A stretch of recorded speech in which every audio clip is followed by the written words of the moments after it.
más.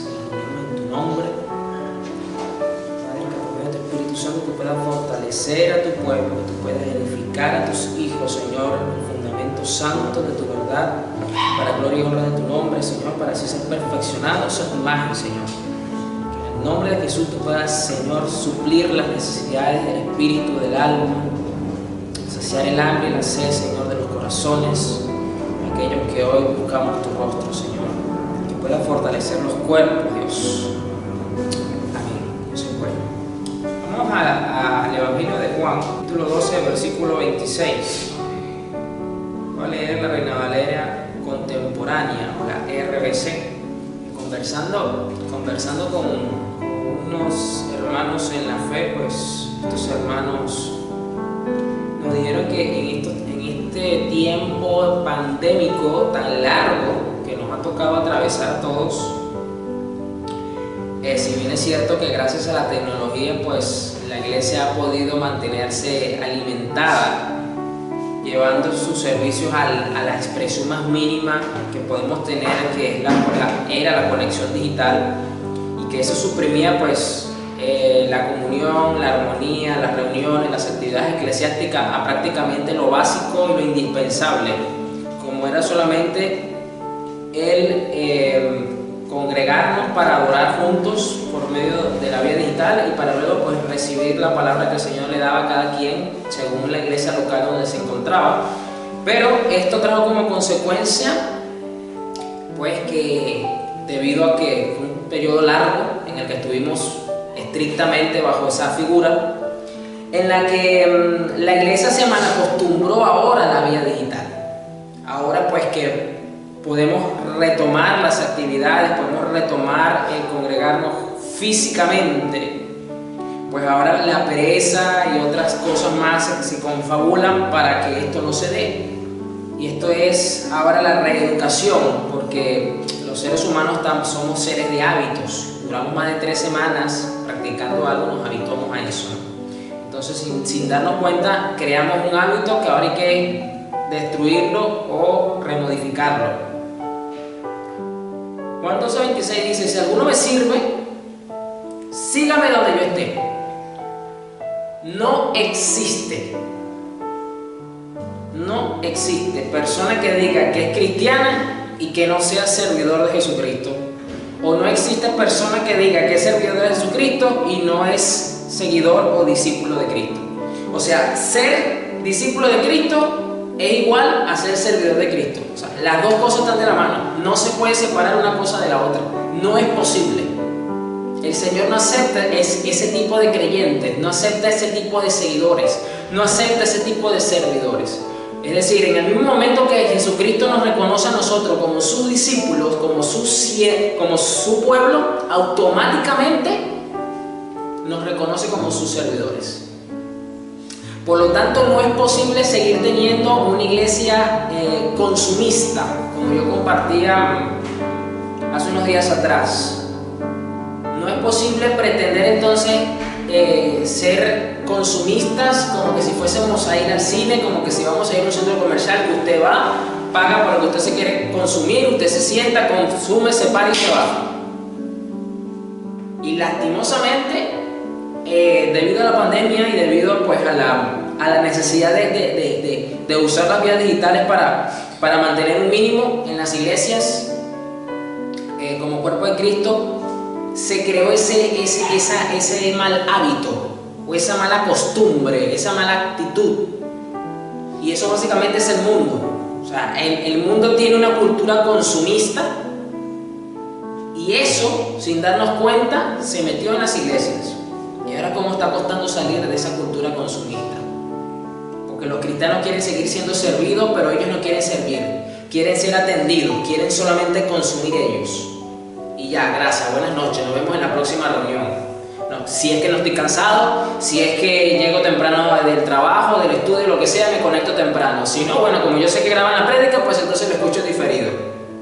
Si bien es cierto lo que acabo de decir, que la vía digital nos brinda oportunidades a la iglesia cristiana, le brinda oportunidades, pero fíjese entonces lo que se está creando. Se están creando malos hábitos. Si alguno me sirve, sígame. donde yo esté, allí estará mi servidor. Es una declaratoria sin negociación de nuestro Señor Jesucristo. Donde yo esté, y el Señor está donde está su iglesia. El Señor está donde está su representación en la tierra, que es su cuerpo, que es la iglesia de Jesucristo.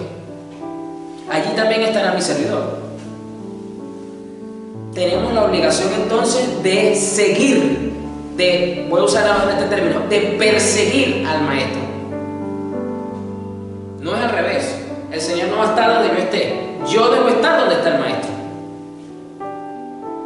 Si alguno me sirve, mi Padre lo honrará. Esta parte no la voy a tocar, porque esto viene para otra parte de los beneficios, de la bendición, de la honra que tienen aquellos que realmente son constituidos como servidores de Cristo. Pero aquí vemos una antesala a ese mensaje. Si alguno me sirve, pero entonces hay condicionamientos, porque no podemos tomar con pinza conveniencia lo que nos conviene, como yo también compartí hace unos días atrás, que el cristiano es bueno para mirar los beneficios que tiene, para reclamar sus derechos, las promesas y todo aquello. Si alguno me sirve, mi Señor dice que solamente los que le sirven el Padre lo va a honrar, pero acabo de decir que solamente los que sirven son verdaderos creyentes y cristianos, y si son cristianos están persiguiendo al Maestro, y esos son los servidores del Maestro. Esos son los verdaderos servidores del reino, esos son los servidores de gloria. Vamos ahora a Hechos 6. Y este mensaje sigue siendo servidores de gloria, pero parte 2, las virtudes del servidor. Estas son virtudes, son cualidades que tenemos que entender y comprender, para que usted sepa cómo el cielo, cómo el Señor lo ve a usted, cómo me ve a mí, cómo nos ve como cuerpo y qué espera de nosotros el Maestro. Y muchas veces este tema del servicio, hasta un buen punto, muchos líderes eclesiásticos lo usan para mantener un control sobre la grey, de que bueno, yo le voy a poner estas responsabilidades y lo voy a cargar de tantas responsabilidades que de esa forma, entre comillas, lo amarro al ministerio para que no se vaya. Es otra forma de manipular entonces también y tener el control sobre la vida de las personas. Pero vamos a ver acá, a lo mejor es un pasaje que usted ya conoce, porque es algo popular, Hechos 6, la vida de Esteban y el llamado de los primeros servidores oficiales en la iglesia, porque hasta este punto solamente estaban los 12 apóstoles. Los apóstoles estaban predicando, el Señor los estaba respaldando y se estaba convirtiendo en una cantidad enorme de gente. Cada vez que Pedro predicaba, cada vez que Pablo predicaba o cualquier otro apóstol, que se sumaban, no se sumaban 2 o 3 o 4, se sumaban cientos de personas a la iglesia. Así que la iglesia tuvo un crecimiento exponencial grande en poco tiempo, y eran solamente 12 para atender a tanta gente. Estas personas tenían necesidades no solamente espirituales, sino físicas. Y los apóstoles se estaban viendo sobrepasados en la capacidad para servir a tanta gente, para atender a tanta gente, y se dieron cuenta que estaban descuidando el trabajo por el cual fueron llamados a ser apóstoles: a clamar, a interceder, a orar y a predicar el evangelio.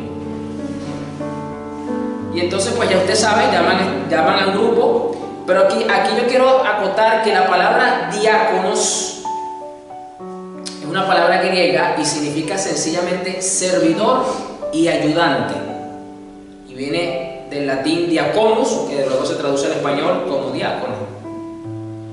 Esto quiero acotarlo porque hoy día se ve, sobre todo muy presente en la iglesia pentecostal, en la denominación pentecostal, no se ve en las demás denominaciones, la figura del ujier, la famosa figura del ujier, que no está presente dentro del marco escritural bíblico, ni tampoco está presente en la historia de la iglesia. Es decir, esta es una figura contemporánea que es prestada de la sociedad, por ejemplo, inglesa, donde sí se ve esta figura, pero es ajena como tal a la cultura eclesiástica, a la fe cristiana. La única figura considerada oficial dentro de la iglesia por el canon bíblico y por la historia es la figura del diaconado.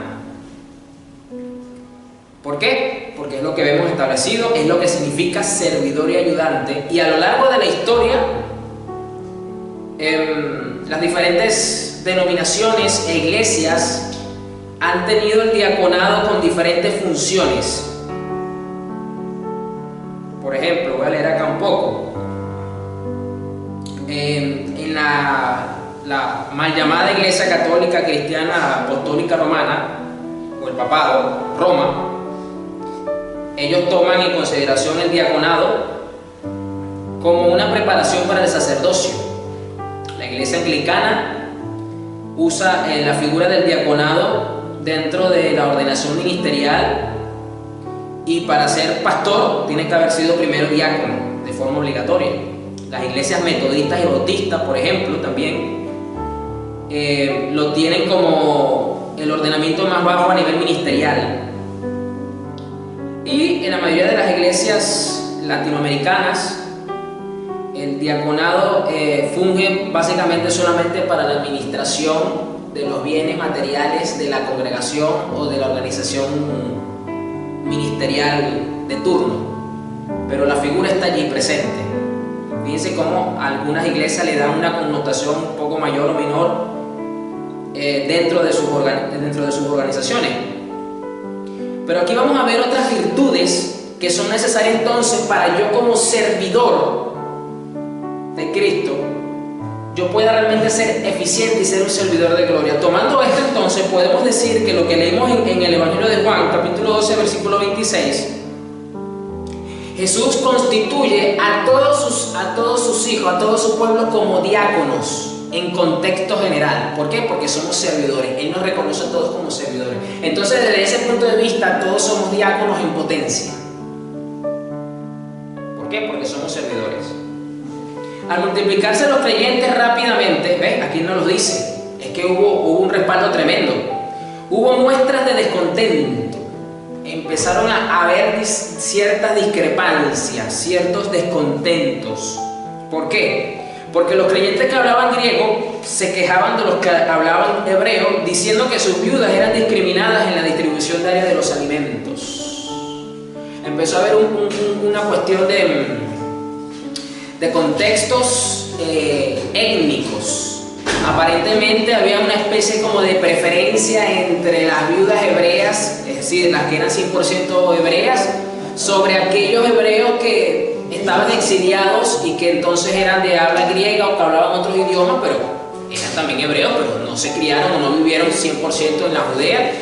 Y estas mujeres, estas hermanas, pues entonces se sentían discriminadas. Miren, había algún tipo de problema étnico acá presente, algún tipo de, digámoslo así, de xenofobia dentro de la iglesia por la distribución de los alimentos. Fíjense, algo curioso. Y de manera que los 12 convocaron a todos los creyentes a una reunión. Fíjense que no hubo un concilio apostólico y aquí se hace lo que yo diga porque yo soy el apóstol. No.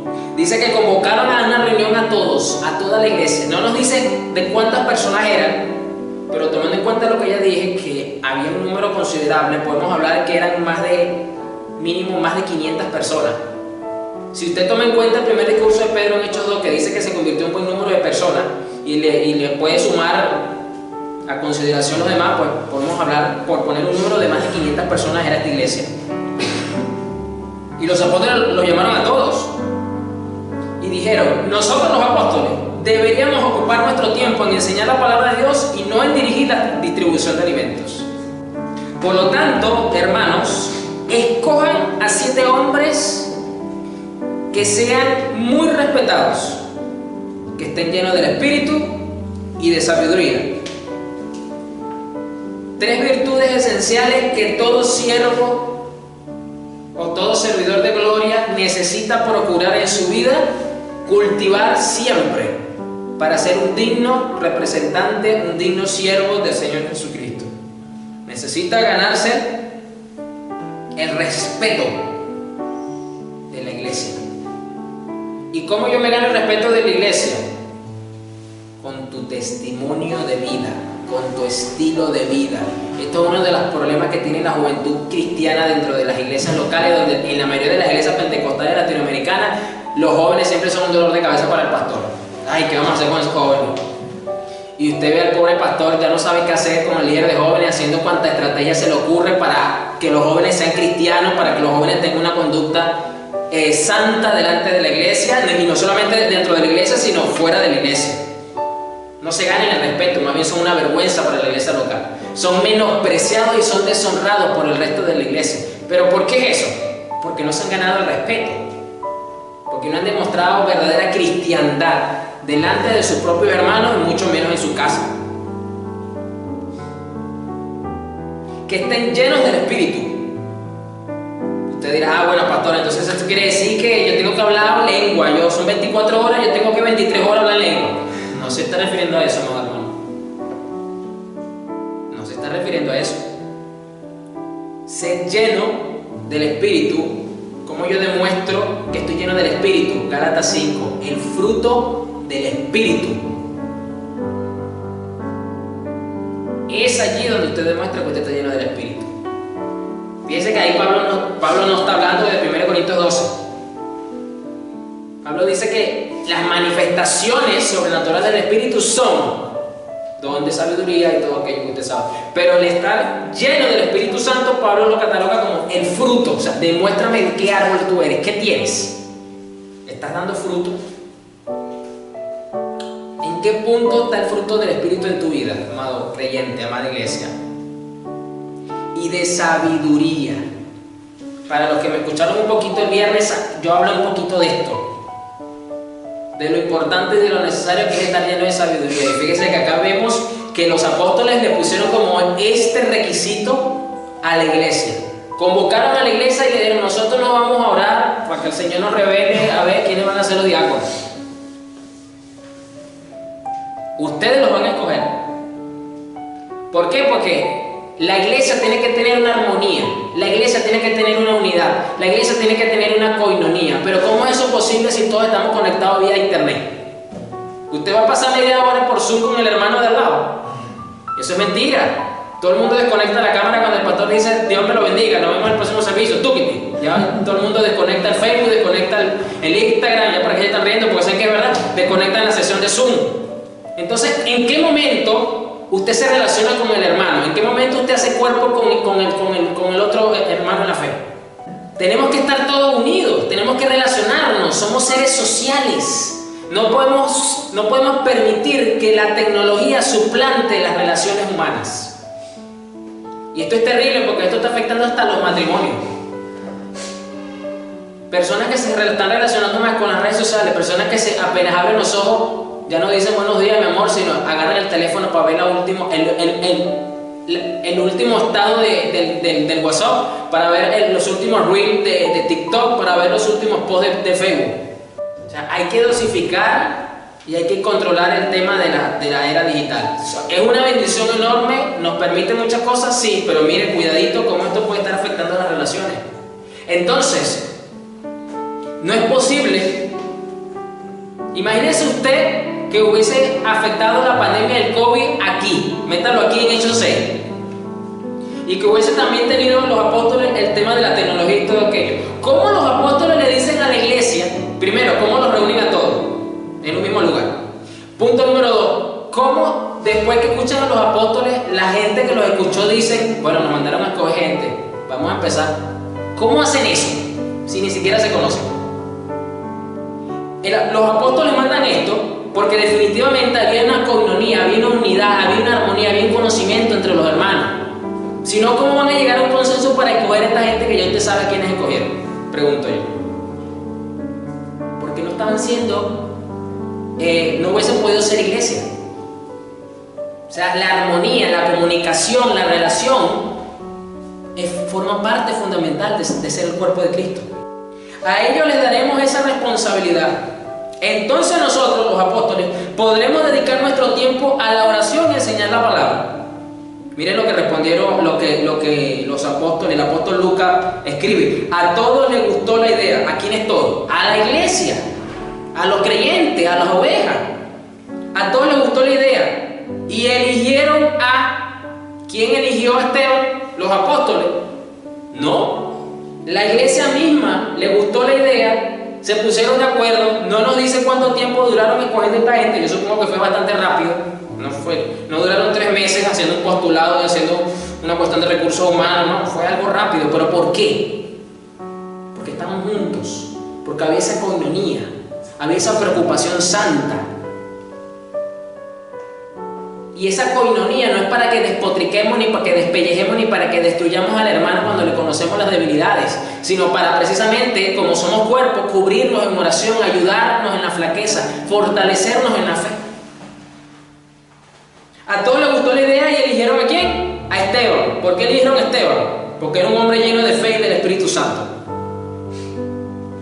Indiscutible. Todo el mundo dijo, no, aquí tenemos que meter a Esteban en este paquete. Esteban, el hermano Esteban, es un hombre de fe y lleno del Espíritu Santo. A Felipe, a Prócoro, a Nicanor, a Timón, a Pármenas y a Nicolás de Antioquía, quien anteriormente se había convertido en la fe judía. ¿Cuáles eran los 3 requisitos que habían dicho los apóstoles?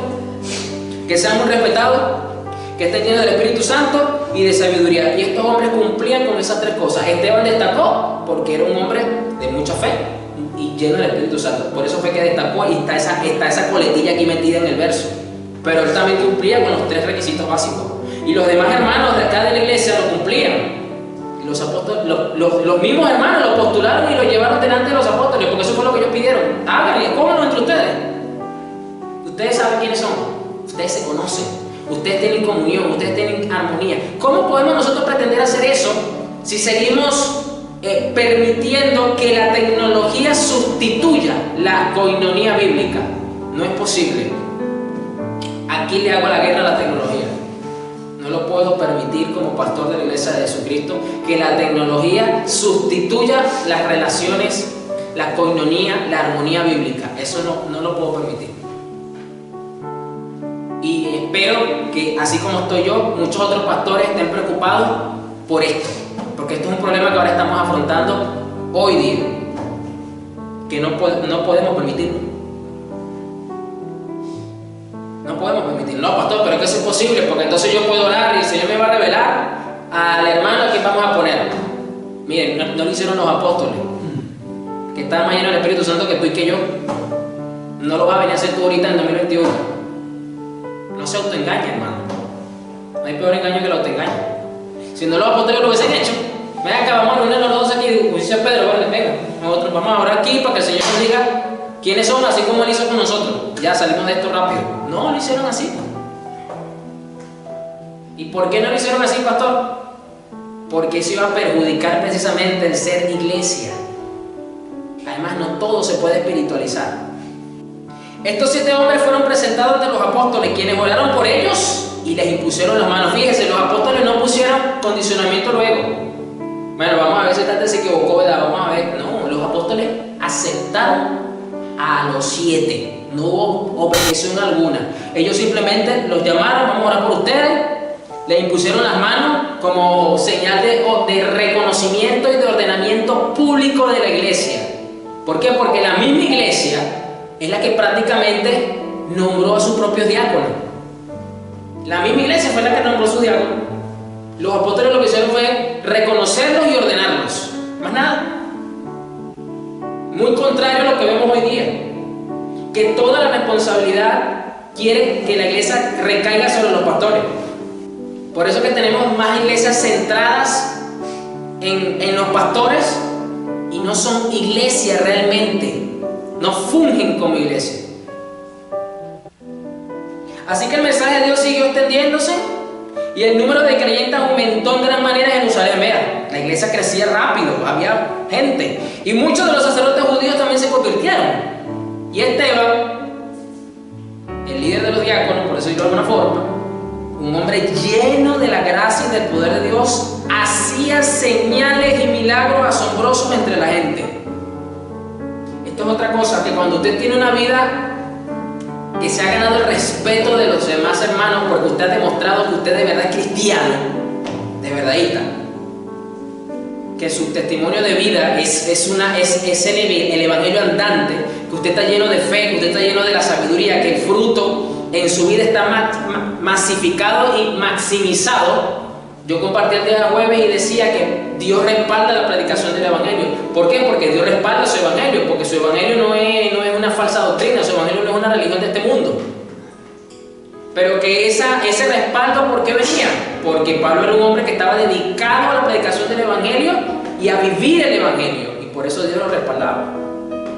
Y Esteban lo vemos acá presente, un hombre que realmente abrazó el Evangelio de Jesucristo y lo vivió en carne propia. Estaban los apóstoles y Esteban. Los apóstoles y Esteban. Y ese mismo respaldo que vemos en los apóstoles, ahora lo vemos en Esteban también. ¿Qué quiere decir esto entonces? Que un servidor de gloria es alguien que también es respaldado por el cielo y hay manifestaciones de poder en medio del servicio que está prestando. Y si nos vamos acá al contexto, Esteban no estaba dedicado a orar. Esteban no estaba dedicado a predicar el Evangelio, porque eso era el trabajo de los apóstoles. Esteban fue comisionado y fue escogido para resolver el tema de la distribución de alimentos, para que se hiciera de forma correcta, de forma sabia y de forma justa, para que se acabara la xenofobia y la discriminación con las hermanas griegas, que no las tomaban mucho en cuenta por encima de las hermanas hebreas, por las viudas. Para eso fue escogido Esteban. Y sorprendentemente, en medio de ese trabajo, había manifestaciones de poder. Entonces es posible que en medio del servicio que tú y yo estemos prestando, indistintamente de la naturaleza de ese servicio que estemos prestando a Dios, Dios respalde eso con manifestaciones de poder. Así sea que usted se encargue, que usted es el encargado de abrir los templos, que usted sea el encargado de limpiar las sillas de la iglesia, que usted tenga la responsabilidad que tenga, que allí haya manifestaciones de poder. De alguna forma, Dios sabrá cómo, cuándo y hacia quién. Cierto día, unos hombres de la sinagoga de los esclavos liberados, así la llamaban, comenzaron a debatir con él. Eran judíos de Cirene, Alejandría, Cilicia y de la provincia de Asia. Ninguno de ellos podía hacerle frente a la sabiduría y el espíritu con que hablaba Esteban. Ninguno. Entró un debate, había un debate doctrinal. Entonces, otra virtud de un servidor de gloria es que tiene raíces profundas en los secretos del reino. Esto ya los que me escucharon el viernes entienden mejor lo que yo estoy hablando acá. Tienen raíces profundas. Las tienen. Y son capaces entonces de exponer lo que creen delante de quien sea. Entonces persuadieron a unos hombres para que dijeran mentiras acerca de Esteban. Es la única forma. Cuando usted tiene raíces profundas y usted las expone y no hay forma de que, como decimos en Venezuela, de que te ganen una, va a venir la mentira por algún lado en tu contra, va a venir el escarnio, va a venir la calumnia, va a venir la difamación. Y ellos declararon: nosotros lo vimos blasfemar contra Moisés y hasta contra Dios. Esto provocó a la gente, a los ancianos y a los maestros de la ley religiosa. Así que arrestaron a Esteban y lo llevaron ante el Concilio Supremo.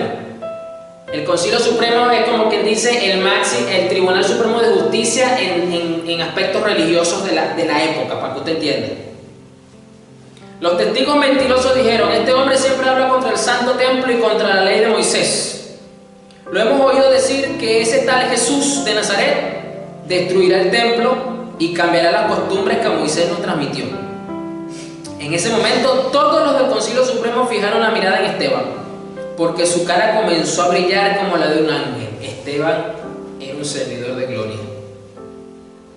¿Qué respaldo tan tremendo recibió Esteban? Ya usted sabe, en el próximo capítulo usted puede leerlo con detenimiento, ahorita no lo vamos a leer. Todo su discurso en el Tribunal Supremo, que terminó con su lapidación porque lo apedrearon hasta morir, pero él testificó que vio a Jesucristo a la derecha del Padre en igualdad de condiciones, al lado del Padre. Esto es una acotación para aquellos que dicen que Jesucristo no es Dios. Estaba sentado a la derecha, en igualdad.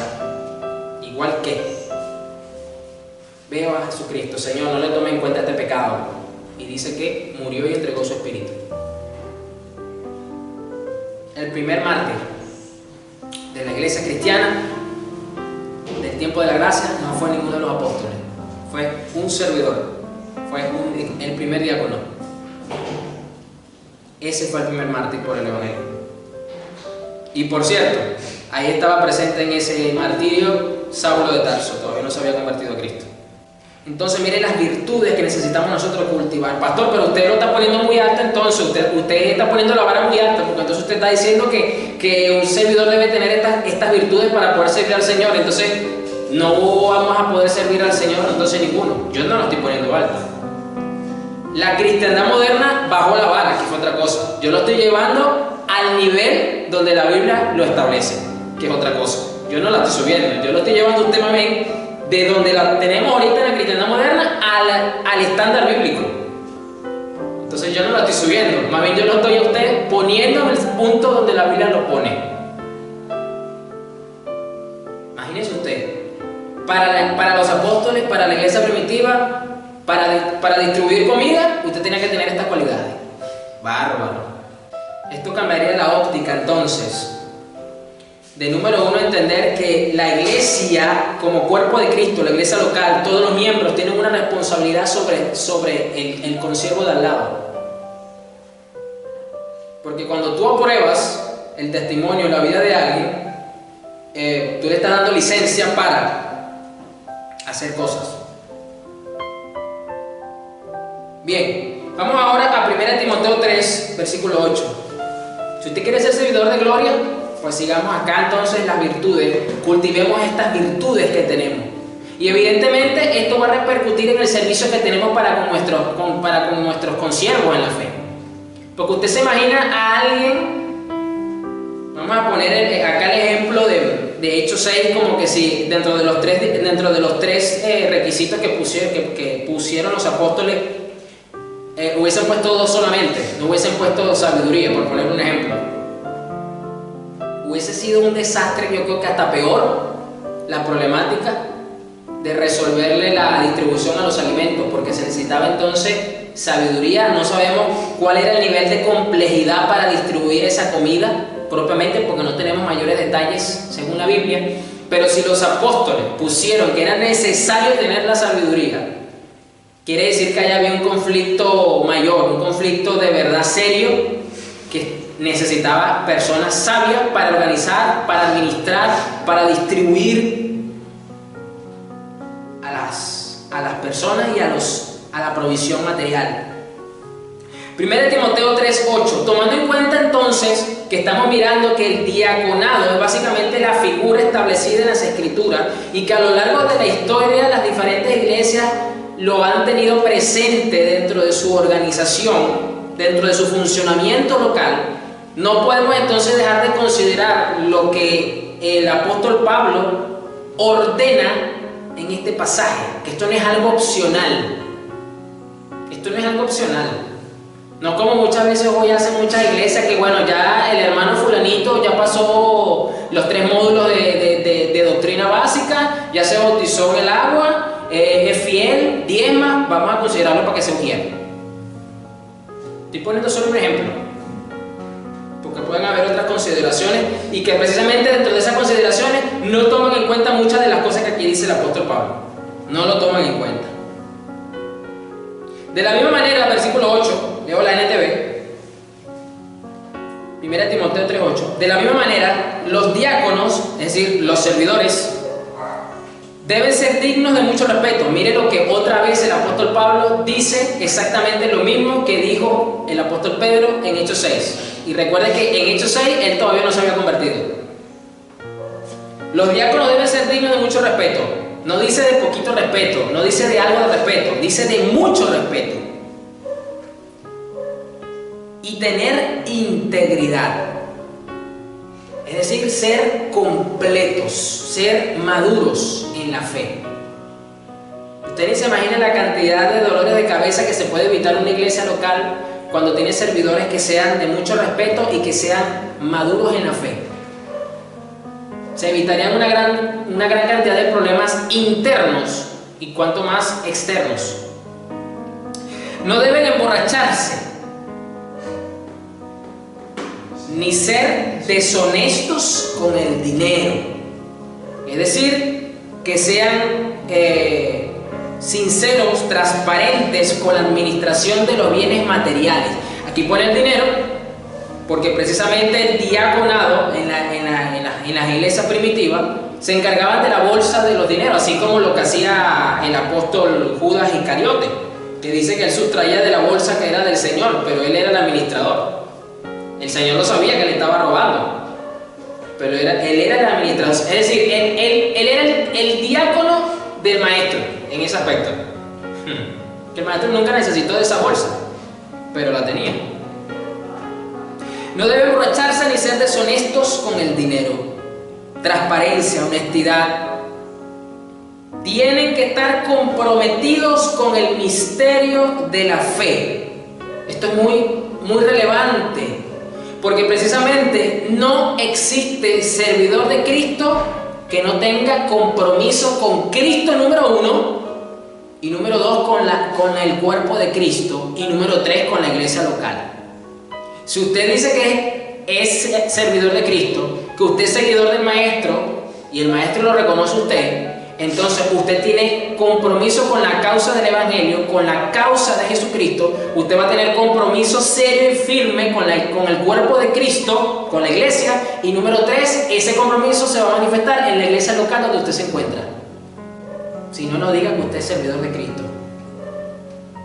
No es posible decir, yo soy servidor de Cristo pero no tengo compromiso. No, eso es falso, eso no existe. Eso es como que yo le diga a mi esposa, yo estoy casada contigo, pero yo no tengo compromiso contigo. ¿Qué? ¿Cómo?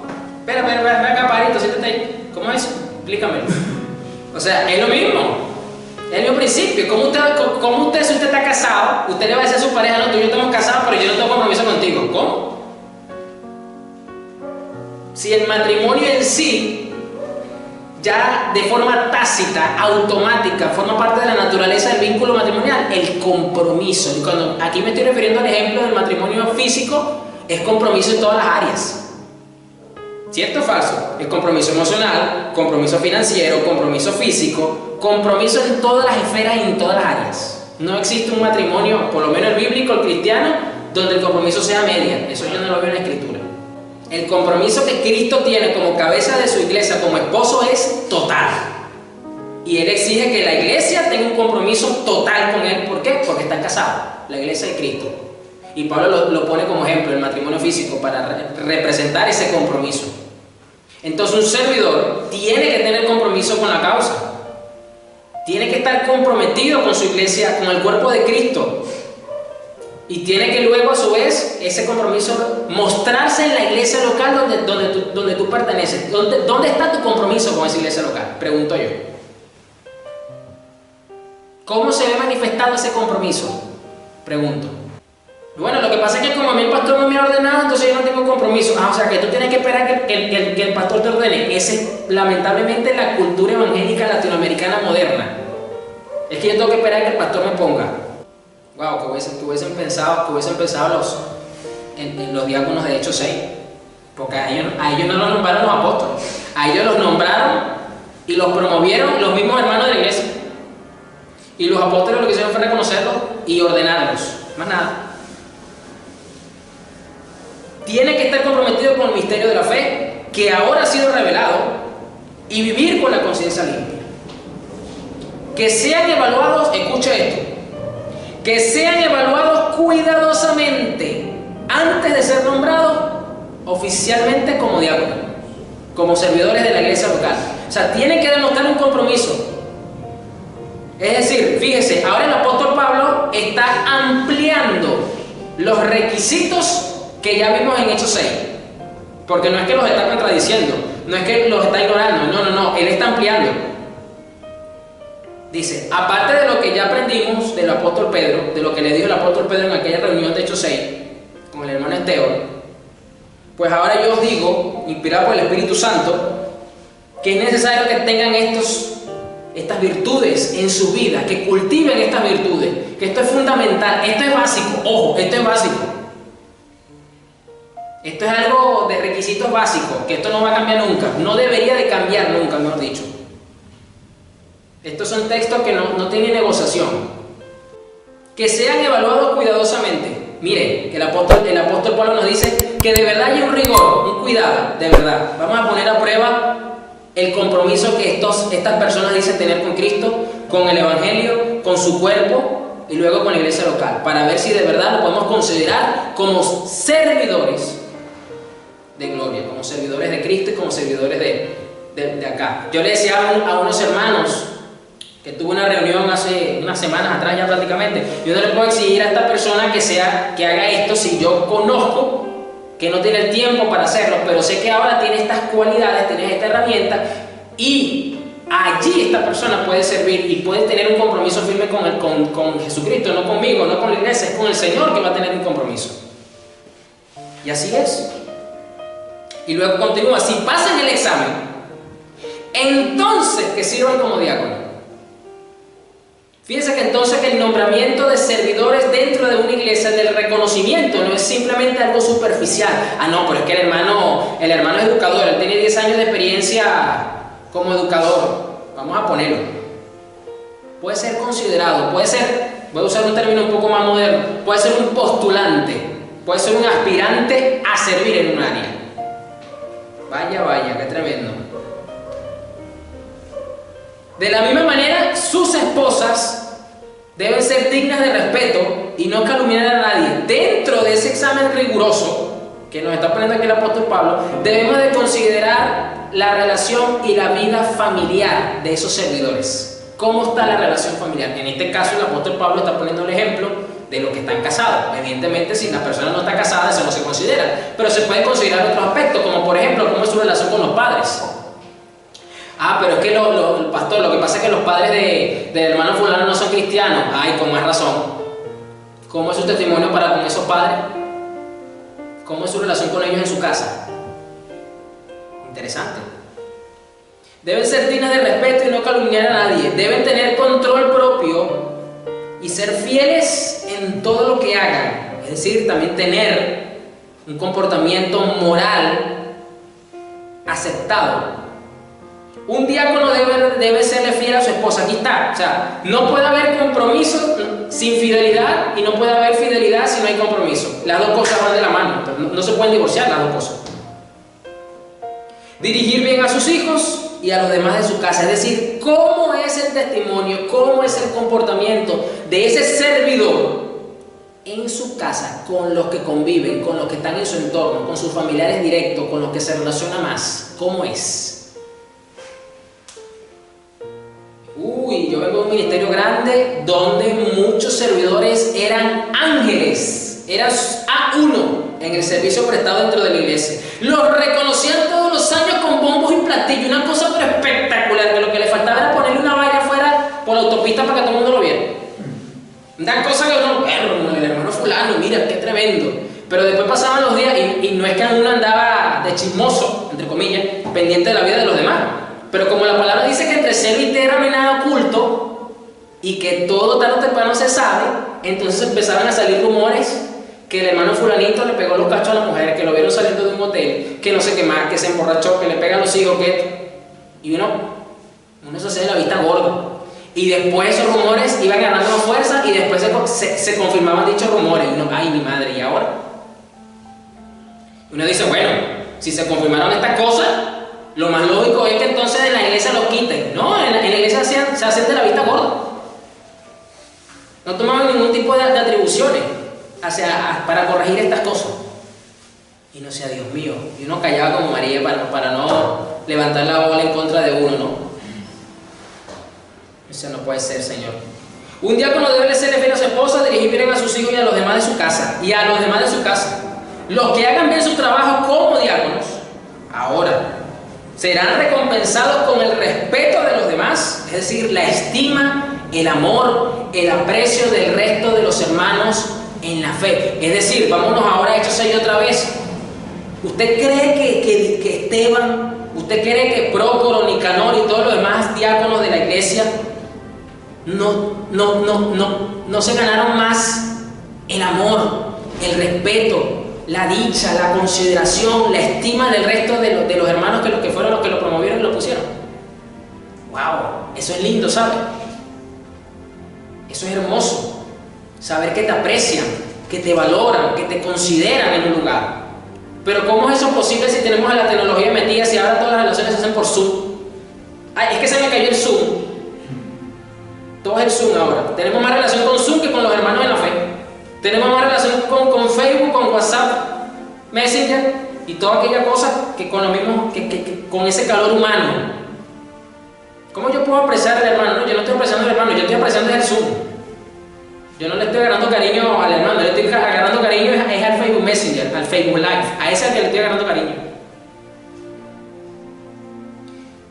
Los que cambian su trabajo como diáconos serán recompensados con el respeto de los demás y aumentarán su confianza en la fe en Cristo Jesús. Usted dirá, pero ¿por qué? ¿Por qué la recompensa es crecer en la fe? Vaya, porque el relacionarnos con el cuerpo del Señor va a repercutir en un crecimiento sostenido de tu madurez y de tu fe, porque vas a poder aprovechar la gracia que Dios ha depositado en cada hermano y tú vas a ser bendecido por eso. Eso es una enorme bendición, ¿sabes? Ah, no, pero eso ahorita en estos tiempos es difícil. Ahorita la única forma en que los cristianos crecen es cuando el hermano te dice, ay, pero es que tengo problemas con el Zoom, y otro hermano te responde por WhatsApp interno, haz esto y haz esto. Gracias, hermano, Dios te bendiga, ahora sí puedo seguir conectado al Zoom. Te alegra más porque te solucionaron el Zoom que por la relación con el hermano. Mire cómo la tecnología está, por un lado nos bendice, pero por otro lado no. Ay, Dios mío, qué tremendo. Estos entonces son otras virtudes, que esto lo vamos a ver más a profundidad. Vamos a desarrollar mejor las recompensas y los beneficios de ser verdaderos servidores del Señor. No se preocupe, que esto lo vamos a ver. Pero aquí tenemos otro abreboca interesante.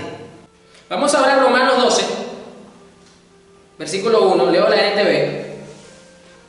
Por lo tanto, amados hermanos, les ruego que entreguen su cuerpo a Dios por todo lo que Él ha hecho a favor de ustedes. Sí, pastor, yo tengo que entregar mi cuerpo a Dios porque yo tengo muchos achaques, tengo muchas circunstancias, me conviene entregar mi cuerpo a Dios.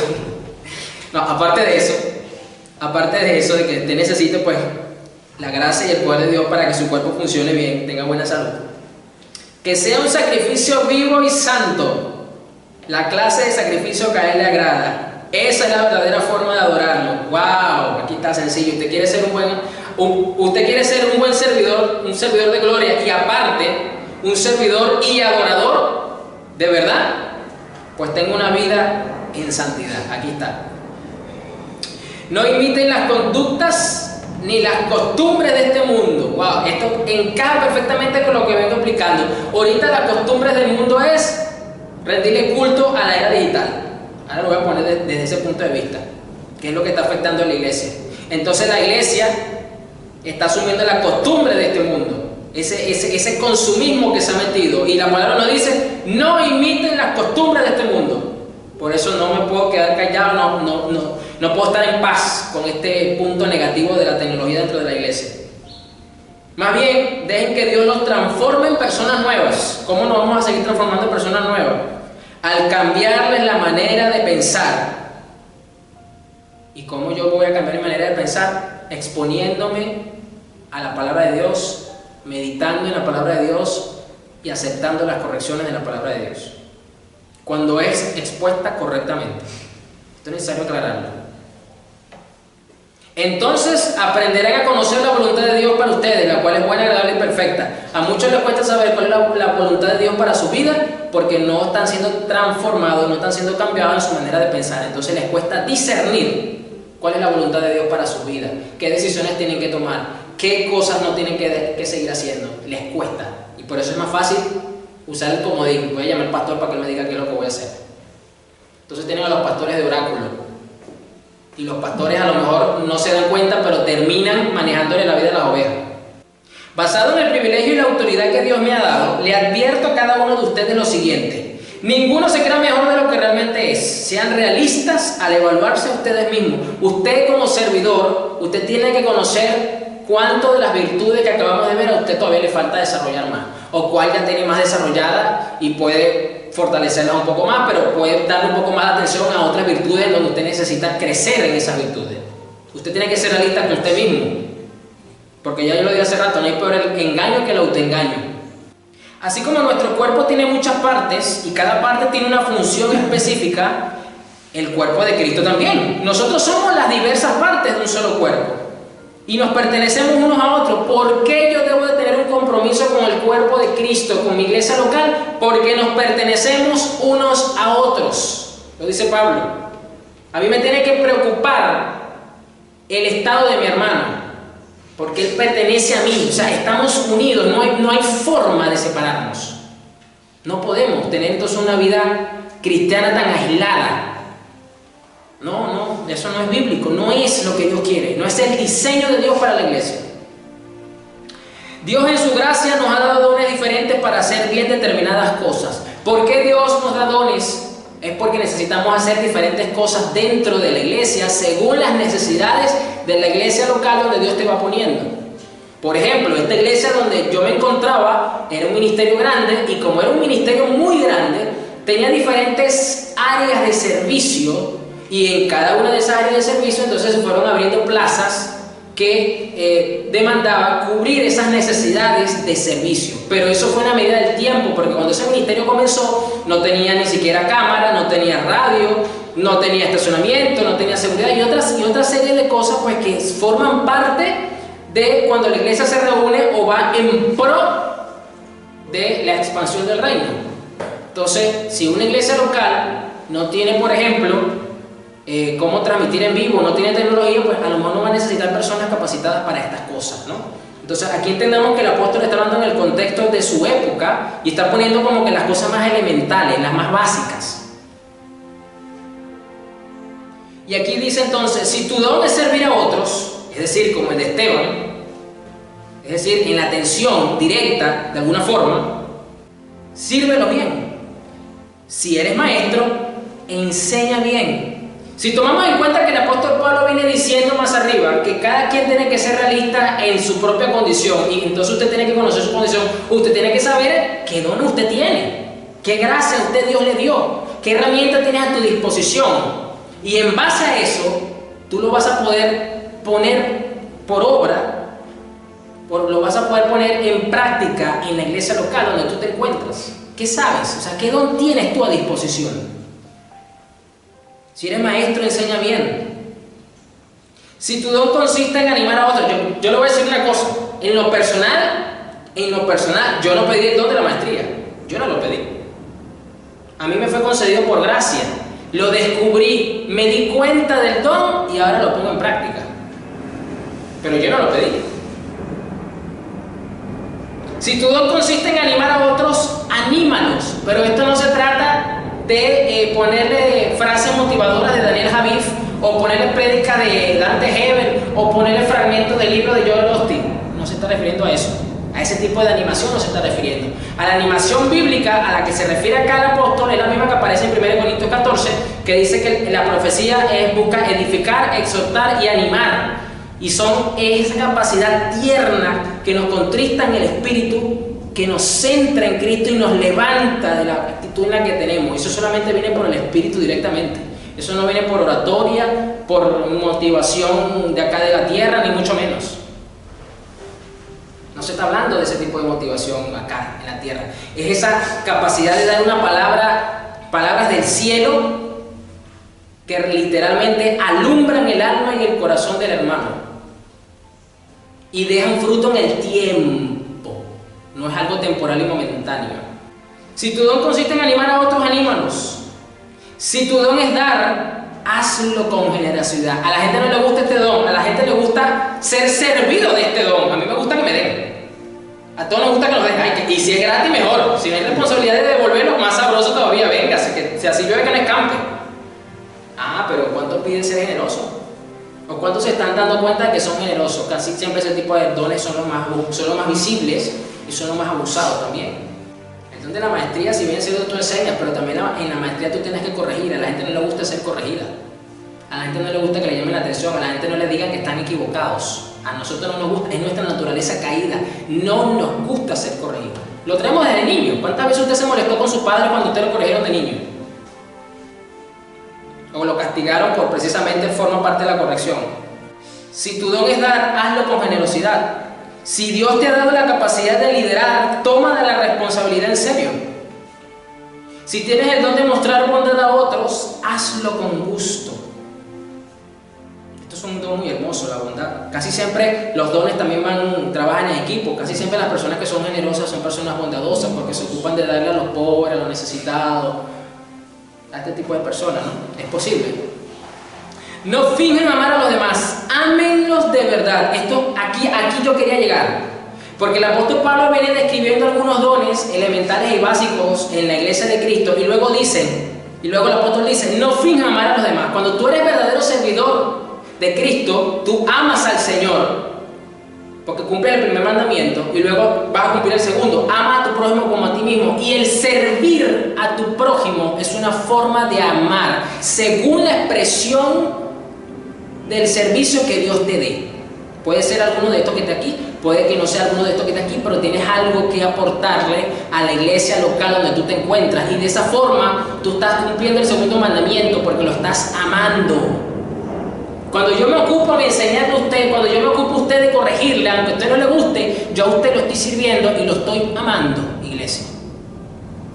Estoy demostrando mi amor por Cristo, de que me preocupa su pueblo y me preocupa que estén aprendiendo mal. Y las cosas entonces son como son. De esa forma yo estoy amando a Cristo y lo estoy amando a usted, porque lo estoy sirviendo con los dones que Dios me da. ¿Estás tú haciendo lo mismo? No digas entonces que amas a Cristo si no estás amando a su pueblo, si no estás sirviendo a su pueblo. Ahora usted entiende la relación que tiene lo que Pablo está hablando. No es que ahora está cambiando el tema, no, él está hablando en un solo contexto. Ámense unos a otros con un afecto, escuchen, genuino. Que ese amor sea genuino, que ese servicio sea genuino, que no sea hipócrita, que no sea falso, que no sea para aparentar delante de los hermanos en los locales. Y deleítense, escuchen, al honrarse mutuamente. Cuando tú amas al pueblo de Dios, cuando tú le sirves, tú le honras genuinamente, y honrando al cuerpo de Cristo, estás honrando a Cristo. Esto es un servidor de gloria. Vaya. No sean nunca perezosos, más bien trabajen con esmero y mira lo que continúa diciendo el apóstol. Y sirvan al Señor con entusiasmo. ¿De qué viene hablando el apóstol? Del servicio. ¿Hacia quién? Hacia Cristo, hacia el pueblo. Hacia el pueblo. Porque tú no le vas a aplicar el don de liderazgo a Cristo. Tú no le vas a aplicar el don de la enseñanza a Cristo. Más bien Cristo te aplica a ti el don de liderazgo. Cristo te aplica a ti el don de la enseñanza. Alégrense por la esperanza segura que tenemos. Es decir, esto, si te está causando un deleite, tú te vas a contentar, tú te vas a alegrar por servir a los hermanos porque lo estás amando. Tengan paciencia en las dificultades. Ay, pastor, aquí como que el apóstol Pablo ahora sí cambió de tema. No, porque cuando tú trabajas con gente, yo tengo que decir una realidad que yo sé que usted se ha dado cuenta. La gente es problemática. La gente está pasando por dificultades. La gente tiene mal genio. La gente es mal agradecida. La gente es desconsiderada. Y estoy hablando del cuerpo de Cristo, Lo voy a poner así. Los evangélicos son así. ¿Por qué son así, pastor? Ya usted está hablando mal de los evangélicos. No. Yo lo que les estoy recordando cómo somos, porque estamos en un proceso de perfeccionamiento, estamos en un proceso de santificación y todos los días nos parecemos más a Cristo. Entonces es normal que se nos vean las imperfecciones. Y cuando usted está cerca de la gente, cuando usted trabaja con la gente, usted lo nota más. Por eso que hay gente que se decepciona en el servicio. Por eso se necesitan cristianos maduros, servidores de gloria maduros, para que puedan afrontar las dificultades del servicio. Tremendo. Por eso el apóstol dice, tengan paciencia. ¿Y la paciencia qué es? Fruto del Espíritu. Y sigan orando, porque tú necesitas orar por ese hermanito malagradecido, por ese hermanito que te miró feo. Lo que haya pasado. En medio del servicio que estás prestándole al pueblo. Estén listos para ayudar a los hijos de Dios cuando pasen necesidad. Fíjense todo el contexto. Estén dispuestos a ayudarlos. ¿Por qué? Porque ayudarlos es servirlos. Yo pregunto, ¿cómo es posible que usted sepa si un hermano de tu iglesia local está pasando una necesidad, si no tienes una coinonía, si todo es por WhatsApp, si todo es por Zoom. Es decir, si yo no pongo en el WhatsApp de la iglesia, vamos a orar y vamos a hacer una ofrenda para el hermano fulano que está pasando por esta necesidad, entonces usted nunca se entera. Porque si usted no le escribe al hermano por WhatsApp, así sea para saludarlo, o el hermano te escribe a ti y no entablan una conversación, nunca se enteran de la condición del hermano, jamás. Cada quien está en lo suyo. Eso no es el modelo bíblico. Eso no es. ¿Cómo es posible cumplir con esto? ¿Cómo yo puedo suplir la necesidad del hermano si lo que estoy es puro dependiente de la tecnología? Estén siempre dispuestos a brindar hospitalidad. Bendigan a quienes los persiguen, no los maldigan. Si nos pidan a Dios en oración, que los bendiga. Alégrense con los que están alegres y lloren con los que lloran. ¿Cómo yo me puedo humanizar? ¿Cómo yo puedo simpatizar con la dificultad de mi hermano? ¿Cómo yo me puedo gozar con el testimonio del hermano? ¿O cómo yo puedo llorar con las circunstancias del hermano si no tengo esa coinonía? En medio del servicio que presentamos, que puede ser un servicio para Cristo, pero fuera del local, de las cuatro paredes, puedo estar afrontando dificultades de los detractores y de los enemigos de Cristo. Y ahí tengo una actitud como servidor de seguir haciendo el servicio para Cristo, pero ahora orando por esos enemigos que me están atacando, que nos están persiguiendo. Vivan en armonía unos con otros. ¿Cómo? Vuelvo al punto, Apóstol Pablo, gracias por lo que estás diciendo. ¿Cómo yo vivo en armonía con mis hermanos si tengo más armonía con Zoom, con WhatsApp, con Instagram, con Facebook y con Twitter que con mi hermano? No sean tan orgullosos, mira, ay Dios mío, mira lo que dice aquí. No sean tan orgullosos como para no disfrutar de la compañía de la gente común. ¿Cómo yo puedo disfrutar de la compañía de mi hermano si no tengo relación con mi hermano? No puedo. Y entonces, ¿cómo usted aquí pretende orar, Señor? Yo quiero vivir tu palabra, yo quiero vivir como tú pides. ¿Y cómo aplica esto? ¿Se da cuenta? Y no piensen que lo saben todo. Nunca devuelvan a nadie mal por mal. Como servidores de Cristo que afrontamos las imperfecciones de los hermanos, tenemos que combatir las ganas de pagar con la misma moneda. Compórtense de tal manera que todo el mundo vea que ustedes son personas honradas. Hagan todo lo posible por vivir en paz con todos. Claro, este punto es facilito porque como no tenemos coinonía y armonía entre nosotros, nunca va a haber roces, nunca van a haber cruces de palabras, nunca van a haber malentendidos, nunca los caracteres van a chocar, entonces vamos a vivir en paz con todo. Aquí este punto está facilito, pastor, porque como no me relaciono con ninguno, entonces vivo en paz con todo. Fácil. Pero eso no es lo que Dios quiere. Queridos amigos, nunca tomen venganza, dejen que se encargue la justa ira de Dios, pues dicen las Escrituras, yo tomaré venganza, yo les pagaré lo que se merece, dice el Señor. En cambio, si tus enemigos tienen hambre, dales de comer, si tienen sed, dales de beber. En pocas palabras, ahora el apóstol Pablo está poniendo el servicio bajo la óptica de Cristo. Te acabo de decir, iglesia de Roma, que deben de servirse unos a otros con los dones que Dios les dé. Pero ahora yo voy más allá. Yo, inspirado por el Espíritu Santo, el apóstol Pablo le digo a la iglesia de Roma y a todos los creyentes en Cristo que tienen que servir a sus enemigos.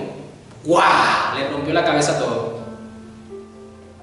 Porque lo primero era obvio, pero lo segundo no.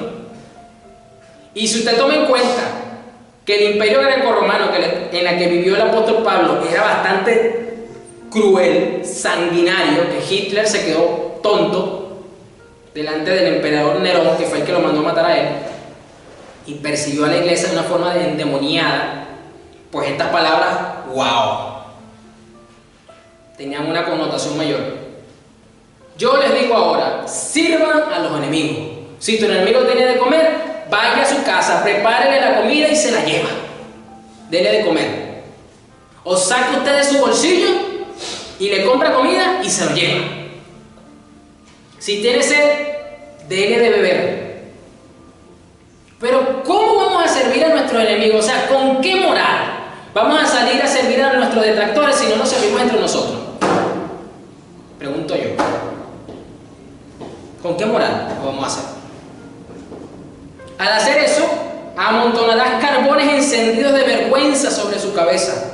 No dejen que el mal los venza, más bien venzan al mal haciendo el bien, sirviendo. Tremendo esto. Wow, yo sé que a lo mejor usted a lo mejor no había leído mucho este capítulo, pero ya aquí le cambió la óptica totalmente con este capítulo. Y vamos a concluir con Gálatas 5, versículo 13. Sigo con la NTV, concluyo con la NTV. Repito, Gálatas 5, versículo 13. Dice aquí el apóstol Pablo a los Gálatas: pues ustedes, mis hermanos, han sido llamados a vivir en libertad.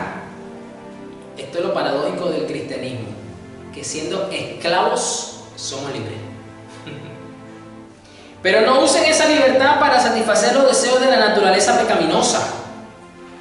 Al contrario, usen la libertad ¿para qué? Para servirse unos a otros. ¿En qué? Por amor. Cuando tu amor por el hermano, o mejor dicho, cuando tu amor por el cuerpo de Cristo sea superior a ti mismo, tú vas a poder soportar las dificultades que conlleva el servir a los hermanos, y los choques y las dificultades y todo, porque es mayor el amor que tú tienes por ese hermano que las diferencias de carácter que tú tengas con él, y se te va a hacer fácil servirle a pesar de las diferencias, porque es por amor que tú lo haces. Al contrario, usen la libertad para servirse unos a otros, pues toda la ley puede resumirse en un solo mandato: ama a tu prójimo como a ti mismo. Es decir, sírvele. No solamente Dios te bendiga, hermanito, yo estoy orando por ti, y a veces ni se acuerdan toda la semana del hermano orar por él. Más falso, un billete de 10.000 pesos, de 10.000 soles. Ama a tu prójimo como a ti mismo, pero si están siempre mordiéndose y devorándose unos a otros, tengan cuidado, corren peligro de destruirse unos a otros. ¿Qué es lo que está diciendo aquí el apóstol Pablo con esto? Que si las diferencias con tu hermano en el servicio que le estás haciendo, o que se están sirviendo mutuamente, son mayores que el amor que se deben de tener, van a ser destruidos ambos. Y el servicio que tiene va a ser mal visto delante de Dios. Eso es lo que está diciendo el apóstol Pablo. Así que usemos la libertad que tenemos para servirnos por amor. Si a ti no te motiva servir a tu hermano por amor, eres un fariseo, que lo que realmente tienes es una intención oculta en tu corazón y estás solamente buscando sacarle provecho a eso solamente. Vamos a orar, póngase sobre su pie. Estas son las virtudes de los servidores de gloria. Estas son las virtudes que tenemos que desarrollar, que tenemos que procurar, que nos deben de quitar el sueño, que nos deben de nosotros tener como metas personales de vida. Bueno, yo este año a lo mejor no voy a poderlas tener todas, pero este año me quiero enfocar en esta virtud. Señor, ayúdame a desarrollar esta virtud, Padre. Y me voy a enfocar. Y el año que viene voy a recapitular y ver si logré algo. Póngase una meta, póngase un porcentaje. Quiero ser sabio, ok, pero por lo menos un 10% más de sabiduría. No un 100. Un 100 es una meta muy alta. Y te vas a frustrar. Pero lo puedes lograr. Voy a ponerme esta meta, voy a amar en este servicio. Bueno, para empezar, número 1, volver a la pregunta: ¿yo estoy sirviendo? ¿Yo estoy sirviendo en mi iglesia local? ¿Yo estoy amando a mis hermanos? ¿O estoy dejando que la tecnología sea la que marque la pauta en armonía y la relación que tengo con ellos? Y ahí pasa la siguiente pregunta. Gracias, Señor, porque tú nos edificas, porque tú nos alumbras y, como tú lo dijiste, la verdad nos hace libres. Por medio de tu palabra, Señor, tú nos llevas al conocimiento de la verdad, a la practicidad de tu palabra, Señor, de lo que te esperas de nosotros como servidores que somos, porque somos tus seguidores, somos tu pueblo. Padre, yo te pido que nos ayudes a realmente servir a nuestros hermanos porque le amamos, porque te amamos a ti primeramente, Señor, y como consecuencia amamos a nuestros hermanos. Ayúdanos, Señor, a tener esa armonía, esa coinonía con nuestros demás consiervos en la fe, y no permitas que la tecnología suplante dichas relaciones o marque la pauta en el servicio que te debemos de tener en estos tiempos que estamos atravesando, Señor. Padre, que podamos estar juntos en armonía para hacer cuerpo, Señor, realmente, para gloria y honra de tu nombre. Gracias, Señor. Amén.